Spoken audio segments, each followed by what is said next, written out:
Abiru kí lélẹ́yìí àwọn afẹ̀míṣòfò tún pa èèyàn 11 dànù títí di àkókò tá à ń kóròyìn yọ lọ́wọ́. Páropáro ní gbogbo inú ìlú kan tí wọ́n ń pè ní Sikakri níjọba ìbílẹ̀ Chibok nípínlẹ̀ Borno dá báyìí.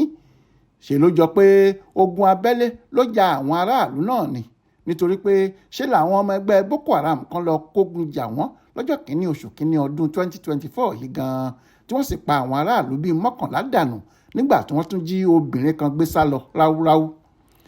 Aláròyé gbọ́ pé ṣé làwọn oníṣẹ́ ibi ọ̀hún múra bíi sọ́jà wọ̀lú ọ̀hún wà, tí wọ́n sì dojú ìbọn kọ àwọn olùgbé agbègbè Gatamarwa àti Shiha nílùú Sikakri yìí níjọba ìbílẹ̀ Chibok.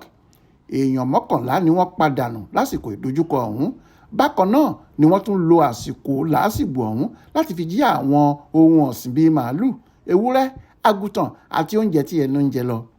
Ọ̀kan lára àwọn olùgbé agbègbè yìí tó gbà láti bá àwọn oníròyìn sọ̀rọ̀ tó pe orúkọ ara rẹ̀ ní Malam Wakili sọ pé ìbọn òyìnbó kan tí wọ́n ń pè ní AK-47 làwọn oníṣẹ́ ibi ọ̀hún gbé lọ́wọ́, tí wọ́n sì wa mọ́tò wọnú ìlú náà wá láti wá kógun jà wọ́n lójijì.